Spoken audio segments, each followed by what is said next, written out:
KDR TV viewers, this is another great opportunity that we are bringing you a very prolific Kenyan, Bwana Bob Mwiti. For people living in diaspora, or people yearning to be in the diaspora, Bwana Bob Mwiti has really done a very, very wonderful initiation, ensuring that our young, talented kids, let me call them kids, students, can manage to get opportunities in North American universities. So we are going to listen to the initiative which Bwana Bob Mwiti has been doing for a couple of years now, ensuring that our students who have graduated from our universities back in Kenya can get opportunities in the US. In the late 50s and early 60s, we had that program which was spearheaded by Tom Mboya and Martin Luther King Jr. of ensuring that the African student, and especially from East Africa, we also extended to South Africa, that those students could come and get opportunities to study in the USA. They usually, or they did call it the Airlift of the 60s. But here now we are in the 2000s, and Mr. Bob Mwiti, when he got an opportunity to come to the US, he started this initiative of the Airlift program to bring students to the US. So on the screen, we are welcoming Bwana Bob Mwiti. How are you, Bwana Bob Mwiti? I'm Zuri Sana. How are you, Ben? I'm doing pretty good, my brother.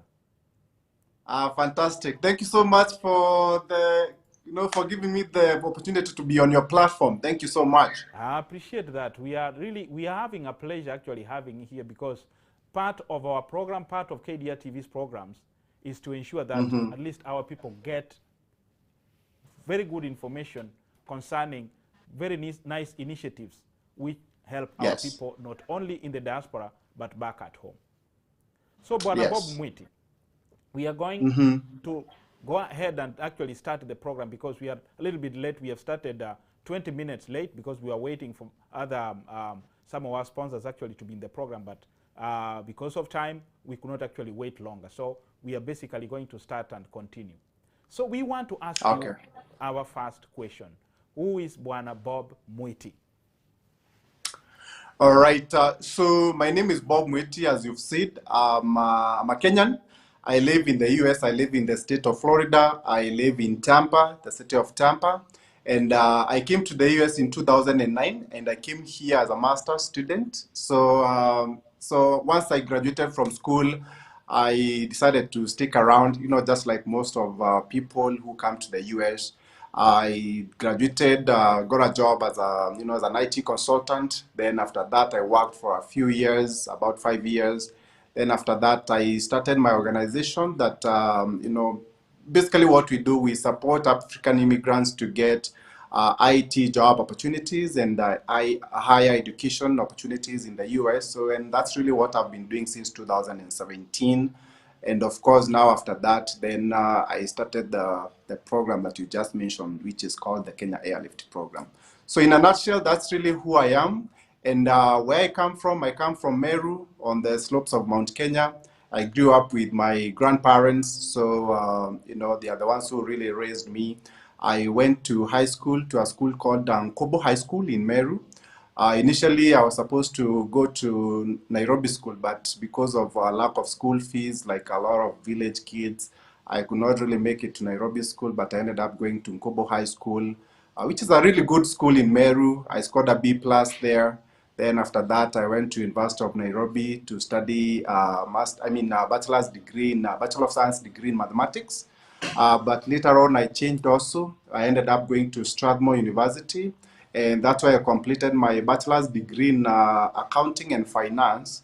And after that, I got an opportunity to come and study here in the US. I went to a school called Indiana University of Pennsylvania, where I did MBA in professional accountancy. And then after that, I got into the corporate world working as an IT consultant. And here I am today, still in the US. So that's a brief introduction of who I am. Thank you very much, Bwana Bob Mwiti. Thank you for that great No introduction. problem. Yes. Now, Kenyans or people in the diaspora are actually asking, what really drove Yes. you to start this initiative of airlifting students from Kenya or from Africa to the US? I mean, what drove you? All right. So when I started my company in 2017, my company was basically an IT consulting firm. But even before that, when I came to the US as a master's student, I faced a lot of challenges. First of all, before I got here in 2009, I had actually tried to get a visa. I was denied visa 4 times. And so the fifth time is the one that I was able to get, one to come and study for my master's here in the US. Now, also once I graduated from school, it was not really easy for me to get a good job. One, because back in Kenya, I used to work as a teller, at Equity Bank. I had worked there for like 6 months before I got here, once I had graduated from my bachelor's degree.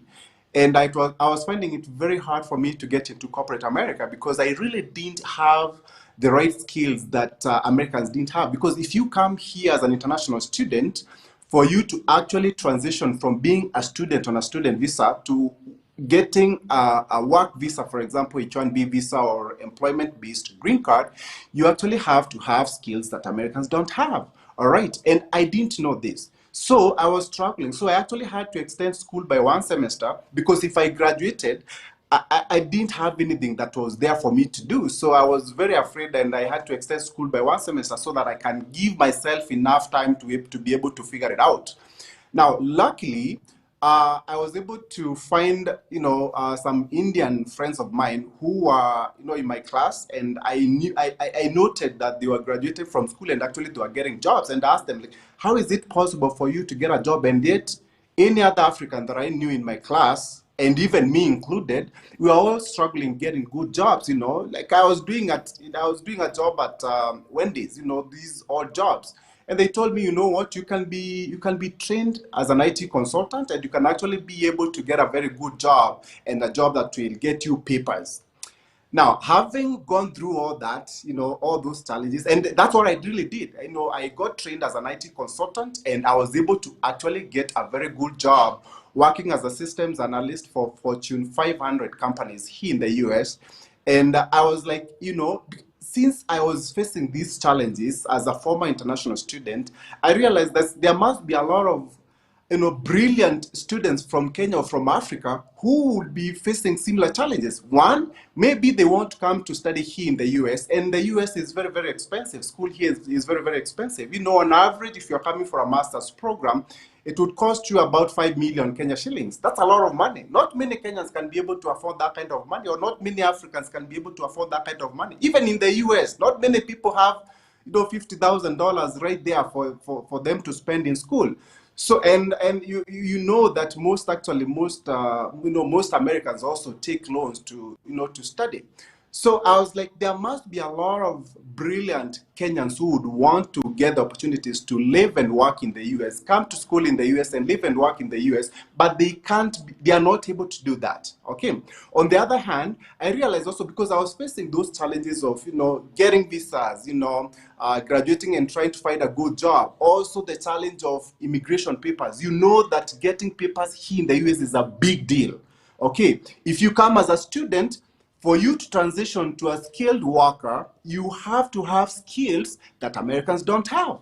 That's how you can be able to get that H-1B visa. That's how you can be able to get that employment-based green card. Okay, I was lucky to get trained on IT skills, and I was also lucky to get that employment-based green card. And when I got into the industry, I realized that mostly Indians actually get these papers, and yet our people are struggling so much to get these papers and these good jobs. If you work in the tech industry, 70 to 80% of those people who work in the tech industry, they're usually Indians. And there's so much money in the tech industry, and yet our people are not in that space. So I was like, there must be brilliant Kenyans out there who may want to get these opportunities to come study here and actually get good jobs in corporate America in the IT sector. So that's really what drove me into thinking of how I can be able to bring students here. Okay, so get them funded, get them good jobs once they graduate from school, and make sure they get papers through employment. Okay, and how can they be able to do that? How can they be able to get papers through employment? They needed to have skills that Americans don't have. Now, what we did was, because now for someone to get those skills that Americans don't have, you have to be trained on job skills. So what we do actually in the Kenya Airlift program, apart from just getting funding for the students, we probably maybe will talk more, we get them trained on job skills as they pursue their master's programs. Okay, because as a company, that's really part of what we do. We are an IT consulting firm. We do IT job skills training programs. And these training programs actually offer these guys who are coming through the Kenya Airlift program for free. Because we know at the end of the day, these are brilliant, brilliant Kenyans who have a very high chance of getting a job once they graduate from school. Okay, so we train them. So as they pursue their masters in those 2 years, they have those really good job skills. We have some training programs on robotics, process automation. We have training programs on artificial intelligence and machine learning. And these are some of those amazing job skills out there that are really, really marketable. Most Americans don't have those kind of skills. And that's really how now they're able to graduate from school and get good jobs in corporate America. And these jobs, they come with papers. You are able to get H-1B visa, or you're able to get employment-based green card if you have skills that Americans don't have. And that's really what we focus on, apart from just getting the funding for the students to come through the Kenya Airlift program. Thank you very much. Let me take you a little bit back, kidogo bwana Bob. Yes. You know, many people, me included, I don't actually want to say that I'm good, but very many people, when they reach in the developed countries, when they go there, I mean, when they arrive there, they get these jobs. I mean, whatever situation they have undergone for them to get the paperwork to start working. When they get that good paper, they don't actually think they're people back home. Yes. Most of them don't do that. Most of them actually even cut links with their relatives back home or their friends. First of all, I really need you to tell us what really made you to start helping. Not only actually getting students to come and, I mean, you've said you've got your IT consultancy firm, whereby some students actually can come through that, and then you can look for them jobs elsewhere. And maybe you can get some payment, or you can get some fee for doing that. But you see, you are helping people from the villages back in Kenya to come relocate here. Most people are egocentric. What drove you, Bwana Bob, to do that? Yeah, I mean, it's all boils down to whether you're someone who loves people. You know, if you have that heart of giving back and you really want to help people, you know, you want to start from, you know, I mean, charity begins at home, you know, as much as you really want to help people, because there's a lot of other brilliant students out there, for example, from Africa, maybe from other parts of Africa, or everywhere across the world. You know, you can actually bring them, you know. But if you're really someone who really want to give back to the community, then you actually have to start from home. Okay, and that's really why we, you know, when I started this Kenya Airlift program, I focused on mostly getting those brilliant ones from home. And because also I came through that, you know, I mean, I being a Kenyan, I know the challenges as Kenyans face. Okay, I used to be a graduate in Kenya. Right? I graduated from school in Kenya. I did my undergraduate there. I worked as a teller.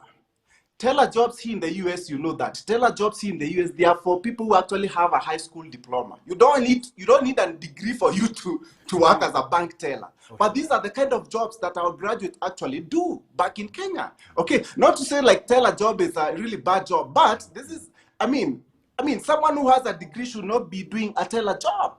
Okay, or someone who has a degree should not be doing those online writing jobs because they take so much time. You should be someone who is solving really, really complex problems for our country or for our countries. Okay, but because of lack of those opportunities, and I being someone who went through that process, you know, having worked as a tailor and not having all those opportunities, then I was like, you know what, let me just help our people. You know, and I'm able to relate with our people more than anybody else. So that's really what drove me into, you know, focusing mostly on Kenyans. And I know, of course, also there's so many Kenyans out there. You know, Kenyans, you are smart also. So many of us out there. It's only that we lack that opportunity. We lack that information of where we can get that opportunity. And that's why you see a lot of our Kenyans out there, they are struggling so much.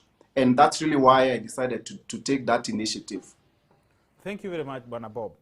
Now let's go Yes. back to your program now. How did you, how did you get the funding?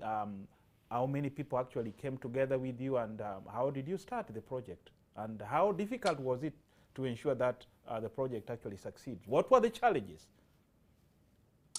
All right, good. So the program, I started the program in 2018. Initially, it was just me. But within a few months, someone actually from where I come from, a member of County Assembly, used to be a former SONU chairman, student leader at the University of Nairobi, a very smart guy. He's a current member of County Assembly somewhere in Meru. He came on board and he told me, like, you'd want to also work with me and help out, on how to bring these students to Kenya. Very, very young guy, also in his 30s, okay? And that's when we teamed up and we started thinking about how we can even make the program better. Now, in terms of really how students are funded, like I said earlier, I mean, it's very, very expensive for someone to actually study here in the US because it's so expensive, all right? And we had to figure out exactly how we can be able to fund these students. So what we did was we started looking for partners in terms of how our students can be able to get funded. There's lenders out there that actually give student loans, and these are usually unsecured student loans. All you need to show is that you have, you're smart. Like, you have to show that you're someone who can get a job, And so we started reaching out to those lenders out there who can actually partner with us and be able to give funding to the students who are coming through our program. Now, initially, when you're small, no one really wants to work with you initially. They don't even know who you are. But slowly, in the first year, we didn't even enroll many students. And also we wanted also to make sure that the program is working. It's more of like a pilot. So we actually had enrolled, I think, less than 5 students, in 2018, as we kept on looking for partners to work with us in terms of the lenders. Now, on the other hand, also because we really didn't want our students to be, to have so many loans with them and all that. So also we wanted to work with specific schools that can be able to offer something called Graduate Assistantship Awards, okay? Now, Graduate Assistantship Awards is basically an arrangement where a school gives or pays part of your tuition fees, okay? And then also they give you a stipend on a monthly basis, okay, for you now to, for you to use for your, living expenses. So we started looking also for those schools that could potentially offer our students Graduate Assistantship Awards, so that now they don't really have to rely on these student loans for them to be able to study here in the US. Now, in terms of funding, that's really how we structured the program to get funding through Graduate Assistantship Awards, which is basically a scholarship that the school gives you, and you have to show that you're really, really smart. And then also you have to work for the school. So, and also I knew about this also because I came as an international student. But when I was in Kenya, I had no idea what graduate assistantship was. So when I came here, the first semester, I paid full. My father paid for me. But I realized that if I did well in school, actually schools were giving these graduate assistantship awards to really good students. And I ended up getting these graduate assistantship all the semesters that I was in my school. And I was like, you can get similar things for our people, and it's only because that our people back in Kenya, they don't know about these things. All right, okay, so we can get them. If we find schools that actually offer that, we can work with them. And then, of course, now the other part that is not funded through Graduate Assistantship Awards, then we can actually use these lenders to lend to these students. And all they need is they don't have to have any security. You don't have to be from a rich family. You can be anything as long as you are smart. You can show that you're someone who actually can be able to graduate and get a good job. And the way you can be able to show that you're smart is by you passing. There's some exams that you have to do when you come through the Kenya Airlift program, or also when you are trying to do a master's program. One of them is called GMAT, which stands for Graduate Management and Admissions Test. That exam if you're coming through the Kenya Airlift program, you must score about at least a 550 out of 800, which is not easy to get, but it's achievable for someone who is very smart. So that shows that you're a really good, very smart student who has a high chance of getting a job. Because smart people, they have a high chance of getting a job once they graduate from school. One thing that I always like telling people is that even if someone is giving you, like, for example, funding, or even giving you graduate assistantship award, they don't just dish out to just anybody out there just because you need it or you want it. You have to show that you are really smart, because also it's a risk to the lender, okay, to give you that kind of money, hoping that you can be able to graduate and get a job. And that's really why you focus on those smart ones. And also, the other thing is, they also don't just support any program out there. All right. And I'm saying this because also I get a lot of people asking us, like, why don't you support, let's say, for example, any kind of program out there? The reason is because the partners that you work with, one of them is called Empower Financing. Okay. They don't just support any program. It has to be a STEM program, because people who have done STEM programs, or people who have done, for example, something like, for example, IT, which is a STEM program, they have a high chance, of getting a job, because those courses are usually very marketable out there. All right. And the fact that also, us being an IT consulting firm, we really wanted also to focus on, something that you already know. I've worked in the IT industry as an IT consultant, right? I used to work as a systems analyst. And if I was to help someone, there's no way that I can, for example, help someone who is in the healthcare, because I don't know anything about healthcare, right? So that's really why we really decided to focus on just IT, because we know that that's really where our strength is, and we can be able to train these guys, because, like I said, we have those IT job skills training programs. All right. And we can be able to actually help them get job, because as a company also, what we do is we do placement services as part of our core business. So you can be able to place them. There's no way that I can be able to place, for example, like someone who is a nurse. So that's really why we had to just focus on IT and try to get those students. So that's really what it is. Thank you very much, Bwana Bob. The other thing I also would like our viewers to know exactly, you've mentioned a few of the prerequisites or things Yes. actually somebody need to ensure that everything is going to be correctly done. I mean, step 1, step 2, Yes. step 3, and step 4. The other thing I also would Yes. like to get from you, how many students have actually undergone through this particular program before we bring one of the students who has actually gotten assisted through this particular project? All right, good question. So right now we are on our 400th countdown. So about over 300 students are already enrolled into our Kenya Airlift program. Okay, and we've actually had 20 students who already have visas. 17 of them, they already came to the US. Right now, we are processing applications for about, we're expecting about over 50 students to come this January. And actually, even you could have had a lot of students. It's only that, with all this COVID, everything has slowed down. So we could have been talking even of thousands of students. But right now, we're on our countdown for 400 students enrolled into the program. Right now, we have like 300 and probably maybe 350 around there. I'm not very sure. But yeah, so those are the numbers that we currently have. Majority of them, those who are in the program, they're in the process of studying for that GMAT exam. It takes time also, because I always tell people, like, that whole process of coming to the US as an international student, you can't just join the program immediately and then expect to come to the US maybe 3 months down the line, because that GMAT exam that you have to study for takes time. You have to study for it.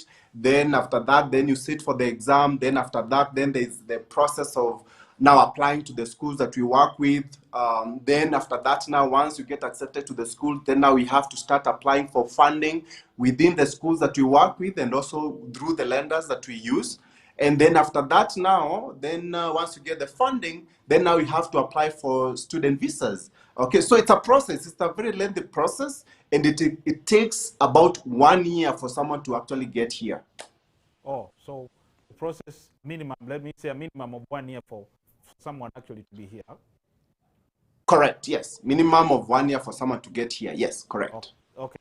So is there any initial money somebody or deposit somebody needs to put down before it comes over, or you basically take the project from the onset to the finalization steps of placing the student in the universities?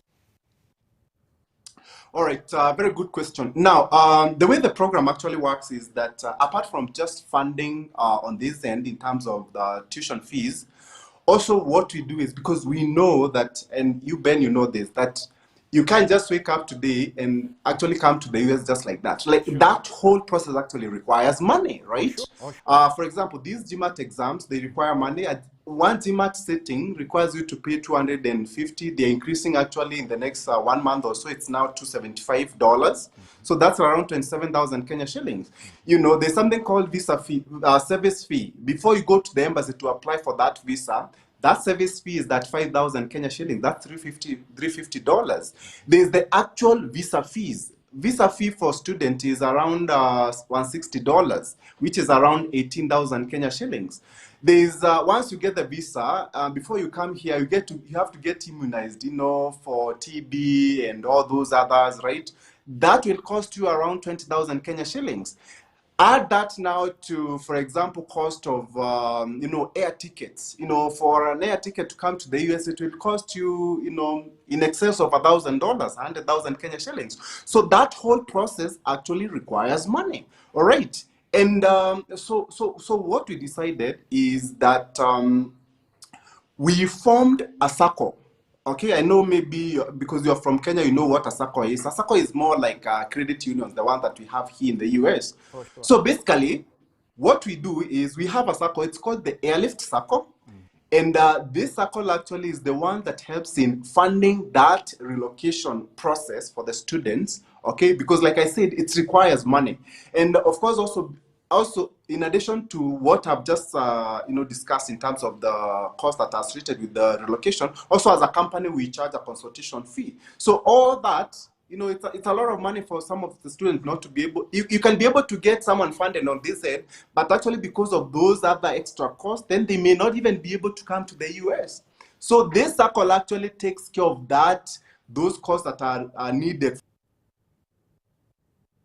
Sorry, I think someone cut me off. Go ahead. Yeah, so I was saying, like, that circle really takes care of the relocation expenses. So what we do is anybody who's coming through the Kenya Airlift program, they contribute into the circle $1,000, and then now the circle takes care of their relocation expenses. They give them money at the end of this whole process, and they are able to take care of all those other expenses that I've talked about. So that's how they are able. That's really what they contribute in the program. And of course, like I said, from this other end, they get sorted out in terms of tuition fees. Tuition fees here, it's very, very expensive. We talked about that. It costs about 50,000 for 2 years. So they don't really have to worry about where they're going to get that money. So all you need for you to really come here, rather than you, you know, trying to figure out where to get millions and millions of Kenya shillings for you to be able to study in the US, all you need to get is $1,000, and you're on your way to coming to the US. Wonderful. That is summary. I mean, that is a beautiful summary.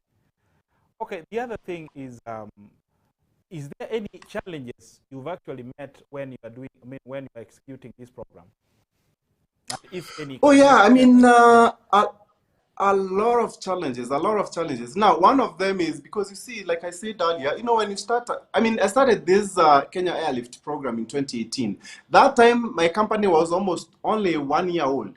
You know, I would reach out to schools that I wanted to partner with us, and they wouldn't even respond, you know. So actually what I decided to do was just to bring students to those schools that we thought are good schools, and now show them we can actually be able to bring students there.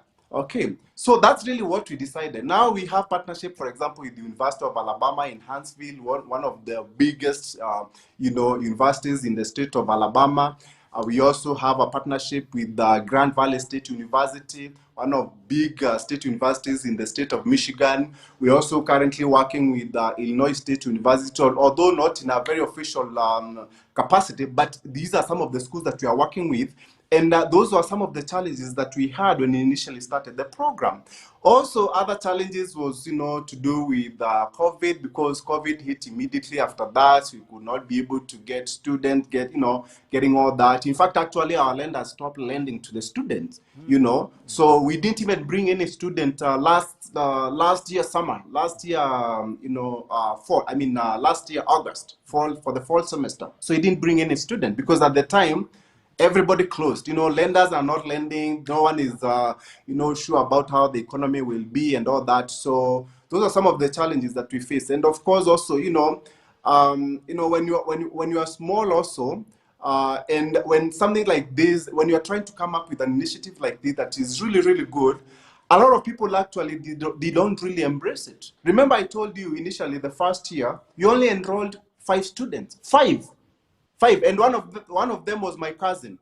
Okay, so so to convince people to actually join the program was a big problem for us.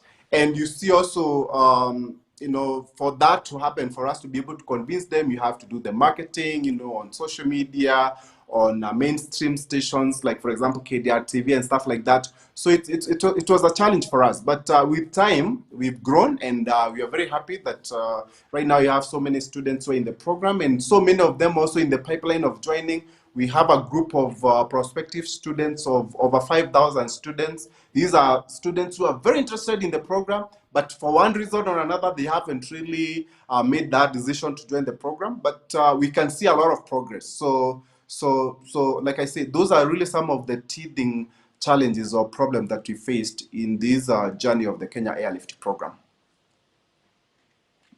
Bwana Bob, now let's pause a little bit and get some one of the benefit. One of the gentlemen who has benefited from this particular program, so that we see exactly. It's 7 minutes long, but we'll cut it a little bit short, so that because of time. Go ahead. All right, ladies and gentlemen, this is Success with Bob Mwiti Show, and today I'm at the University of Alabama in Huntsville, in the College of Business, and this is the building that houses most of the classes that our students take. We mostly bring students to come and study Master of Science in Business Analytics at this school, and that's where we are today. Earlier, we are engaging one of the professors who handles mostly graduate assistantship awards in the school, and we engage her on how that whole process is done.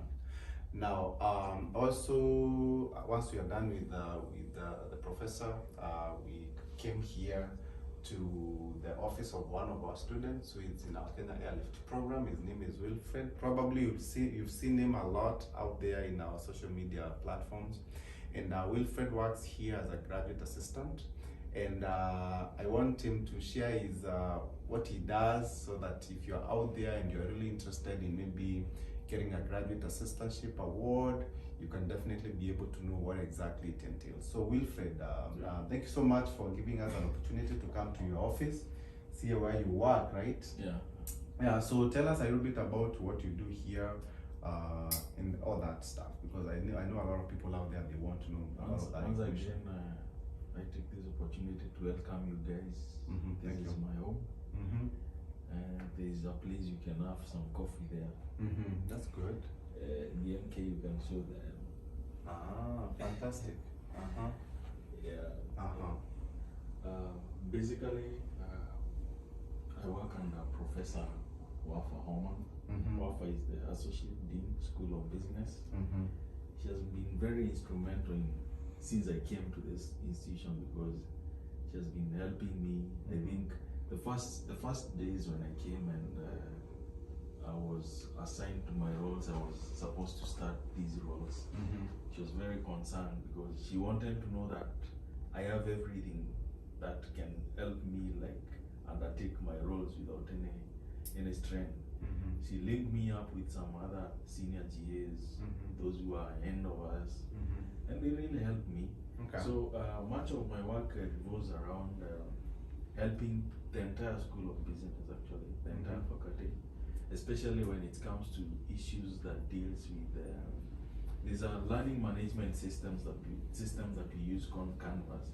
Canvas learning management system entails much more about what is done in began to coursework, student courseworks, and it's an interactive ground for professors and students where grading is done, where timetables are set. Thank you very much, Bwana Bob. I mean, that is exemplary. That wonderful student there has tried at least to give us a glimpse of what is really happening. So the other question we wanted also to get from your end is that the paperwork. Who does for you the paperwork? How do you ensure that everything is clean, everything is right, and then you take it from there? All right. So we, the way we normally run the program is that we actually run the program entirely online. You know, with the power of internet, things have become very easy. You just need to leverage that.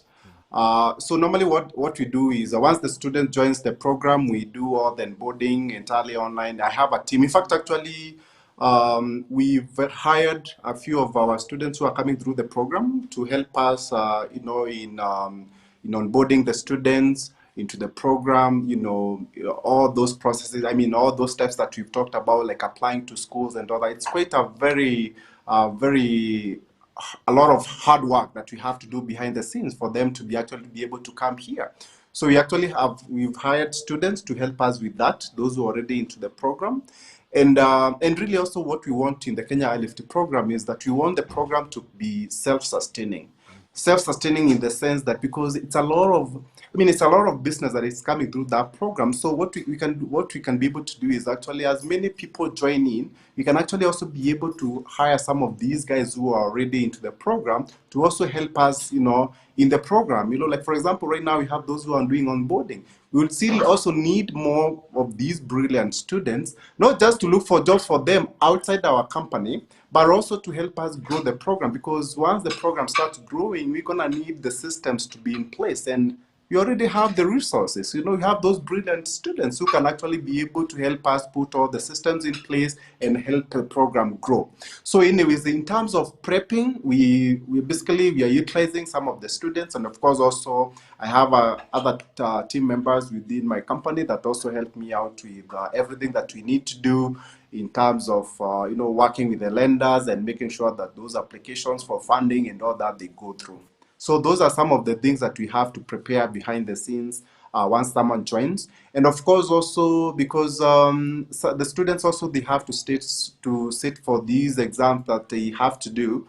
Also part of what we do is to prep them, provide them with the materials that are needed, because that exam, like I said, it's very, very expensive to do. And if we don't have the resources that are needed for the student to use, then the student may not be able to pass the exam. So those are some of the things that we have to prep behind the scenes, get all those resources for them, and just make sure that they are studying well and they are able to pass the GMAT exams. Thank you very much. We have got a picture there. We have got a picture now on the screen. Can you tell us what is exactly happening there? And then the next picture is also coming. All right. So also part of what we do really, for us, we want students who are coming through the program to have that experience of the airlift, okay? For us, it's not just a matter of just bringing students here. So actually what we do is that we have something we call the Airlift Luncheon. So basically what we do is for those students who are coming to the US, we normally feed them. We've been holding these events at the Safari Park Hotel, which is one of the nicest hotels in the city of Nairobi, where, we celebrate them, before they come here. We invite other students and also any prospective students. They go there, we support them, we do everything for them. They don't have to pay anything. They have luncheon, really nice. They are well fed. And of course now, so once they get on this side also, we also do other events. For example, they usually come to Tampa. We spend a few days in Tampa. We bond, we mentor them, because when you come here in the US, there's a lot of things that you really have to know, and most people actually make mistakes because they lack that information. They lack someone who can mentor them and show them the way. So these are some of the things that we do in the program. okay, which are not just bringing students, but also part of that whole package of being in the airlift. So all those events, the luncheon, the events when they are here in Tampa, and this really makes a big difference for these students, and they enjoy it. We really want to keep on doing that. In fact, actually, this coming summer, we want to go somewhere on a cruise, maybe to the Bahamas. They can have that experience. It's part of what we want to do in the Kenya Airlift program, doing things differently. So yeah, so that's really what we are focusing on. I mean, that's really what we are focusing on. So, okay, this other picture that you put there, this is an event that we just had. We had it in July this year. That's where we were signing the collaboration agreement with the University of Alabama in Huntsville. And this is one of the biggest universities out there, in the state of Alabama. And, they decided to work with us, and we are very excited about that partnership. And we're going to be bringing a lot of students to that school. That school has a lot of opportunities in terms of graduate assistantship awards. In fact, also part of the collaboration, they also say that they would want to get maybe even PhD students from our program to come and study there. And we've opened the program because initially the program was just for master's students, but we can actually also be able to get students who are interested in PhD program, and they can actually go to this school, and they don't have to pay anything. PhD programs in this school, and these are STEM programs, okay? Programs, for example, PhD in computer science, PhD in electrical engineering, mechanical engineering, aerospace engineering. Those kind of programs, the school offers them for free, where you get a full graduate assistantship award, and also you get a stipend, a monthly stipend of about $1,600. So that really takes care of your rent and your living expenses. So you don't really have to worry about anything. So it's a great opportunity for us to provide this school with some of the best brains from Kenya, and we are really excited about that partnership. Now we are almost closing the interview or the session. Before we close the session, Bwana Bob, right now, what are you doing as we speak? Where are you? I'm actually right now, as we speak, I'm in Kenya, even as we do this interview. Yes. I just arrived 2 days back. I came here in Kenya because we have a lot of things that we are working on. One of them is we have a collaboration with the University of Nairobi that we've been working on.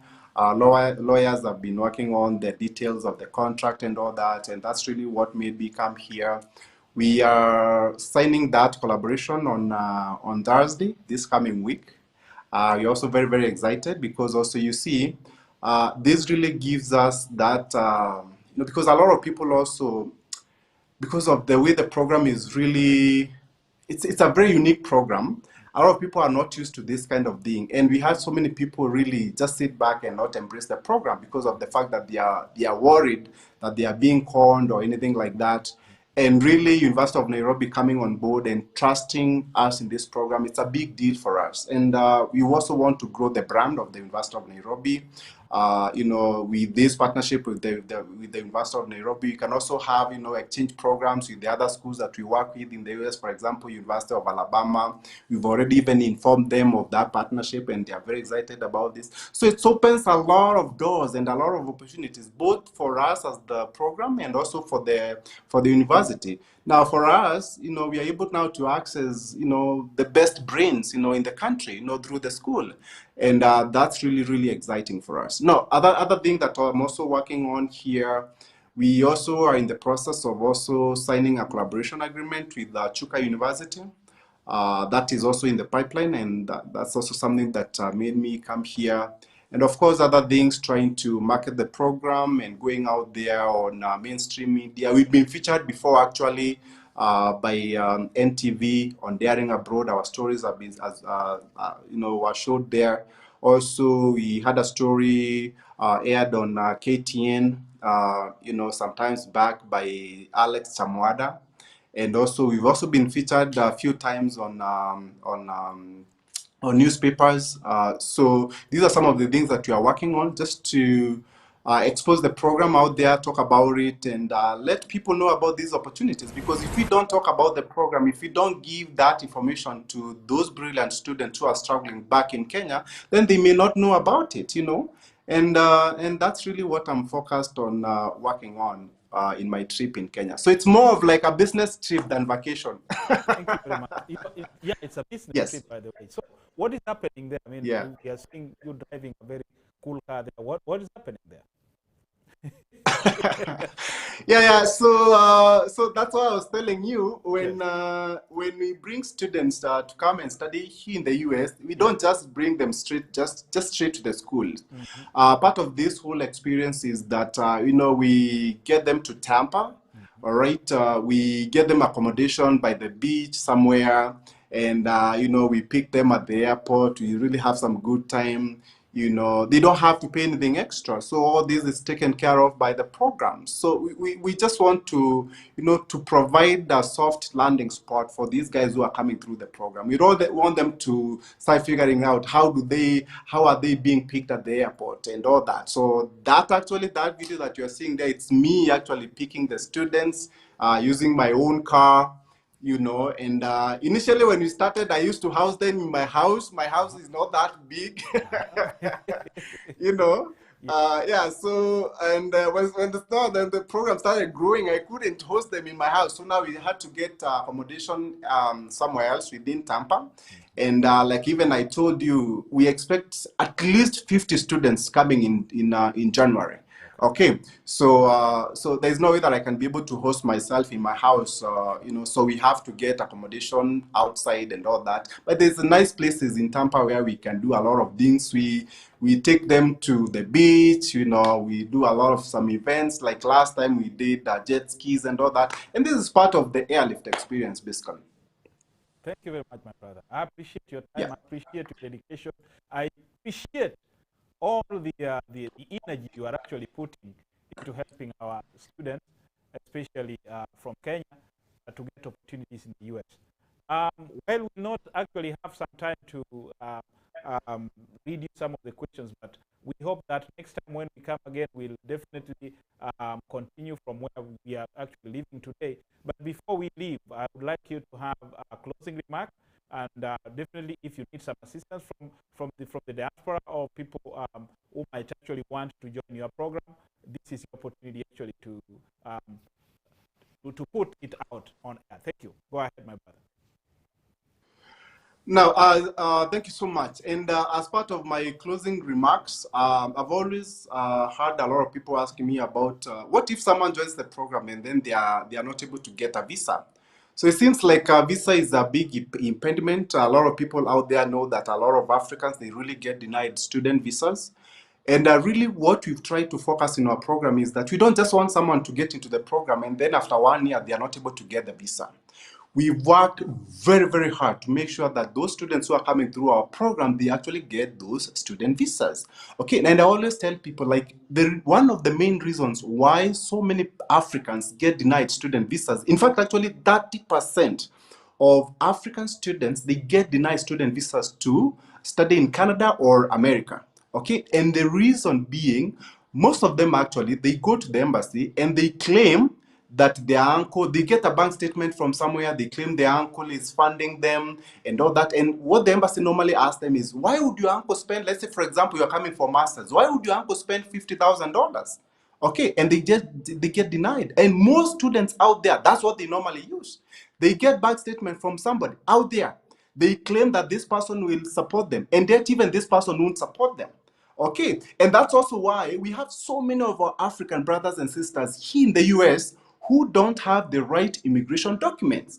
Okay, most of them, they come to school, they came to study in the US, they didn't have the funding. They just want to land in the US and hope that they're gonna be able to work and pay for the school fees. Okay, people need to understand that it's very, very hard for you to actually pay $50,000 for you to finish, for example, a master's program by working 20 hours a week, minimum wage. It's not possible. It's not possible. And when you go out there and actually borrow a bank statement from someone and go to the embassy, even if you get the visa, you come here in the US, you won't have any funding. And you'll end up not going to school. And the moment you don't go to school, you end up being out of status, losing your immigration status. So many of our people, they don't have the right documents. You don't talk about these things, okay? But people need to know about this. We need to change the way we do things. And that's really even why we have this Kenya Airlift program, because we've seen our people struggling. Very brilliant students, very brilliant Kenyans out there going to the embassy with some bank statements out there claiming that they're going to be funded, and then they won't be funded, coming to the US, they have no money to go to school, they drop out of school, and the next thing, they're out of status. The moment you're out of status, you can't even work good jobs in corporate America. You can't work a job like a systems analyst making really good money in corporate America if you don't have the right papers. Okay, so what our people need to do is to follow the right way. And that's really what you are providing in the Kenya Airlift program. Go through the program, get funded. All our, in fact, actually, our statistics right now, we have 90% approval rate at the embassy. 90%. Okay, 30% normally, 30% is the approval rate for Africans. For our Kenya Airlift program, it's 90%. Because we've done our part. We make sure that any student who is coming through the program, they get funded. No one comes through the Kenya Airlift program and then they present bank statement at the embassy claiming their uncle or their mother or their cousin or their grandmother is supporting them. No, we don't do that. We actually fund them. Okay, and that's really also what the US government want to see.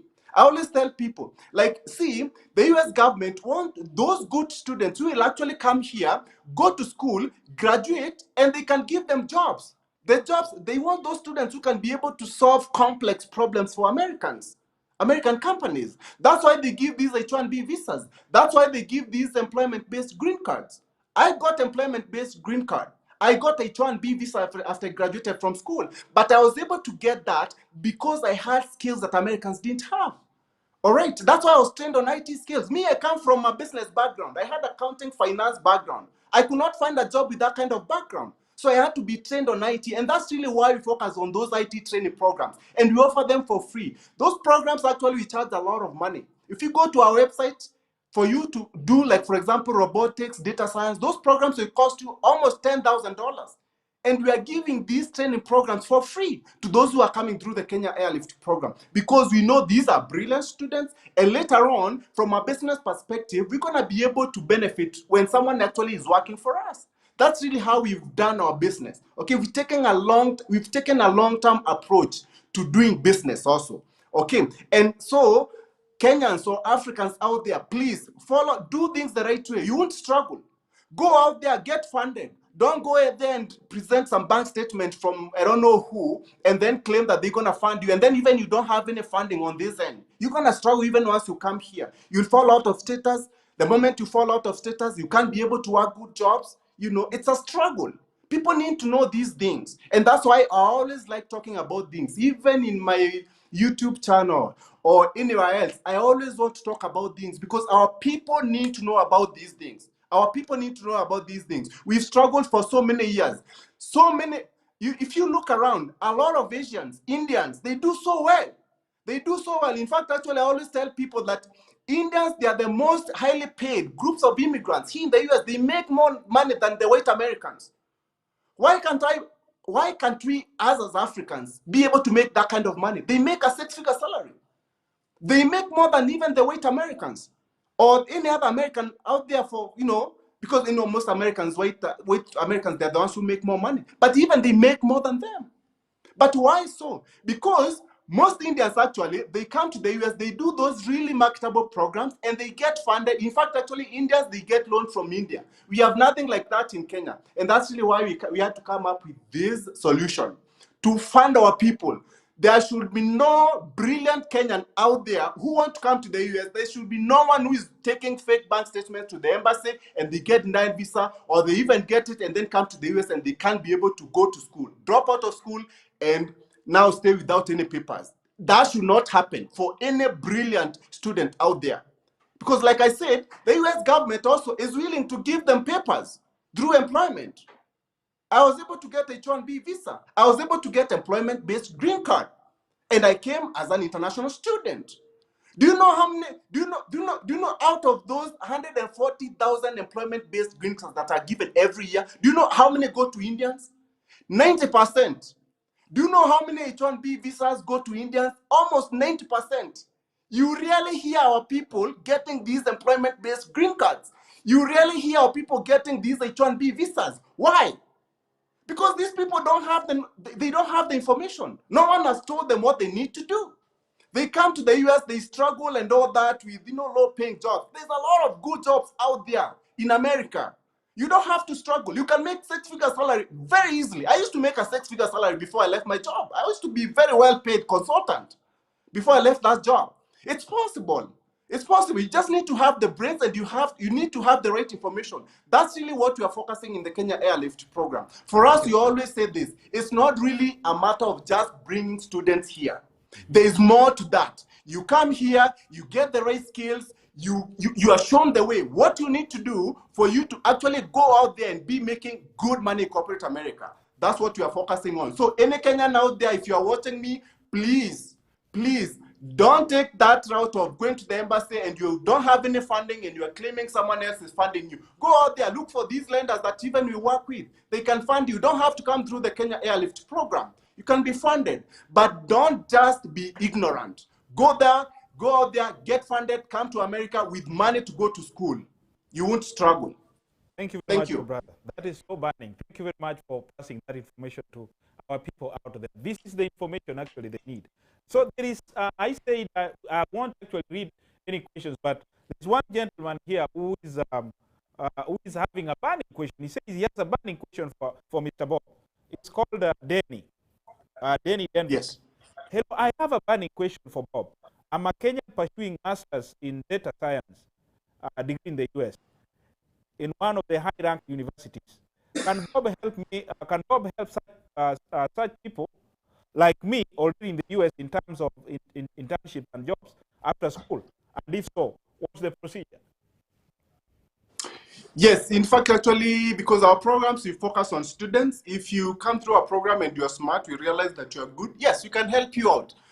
In fact, actually, we have same training programs, data science on artificial intelligence, machine learning, robotics. That's really our area of specialization.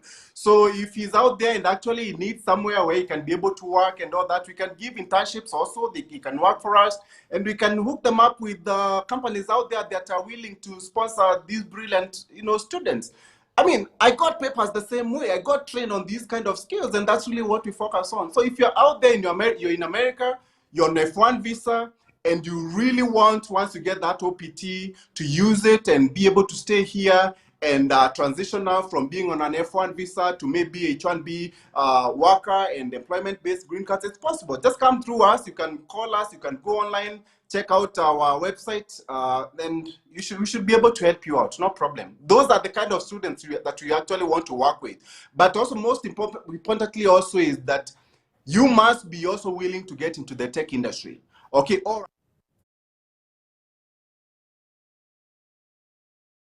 For you to, once you graduate from school, you can't just do any job. You have to do something that is related to what you went to school for.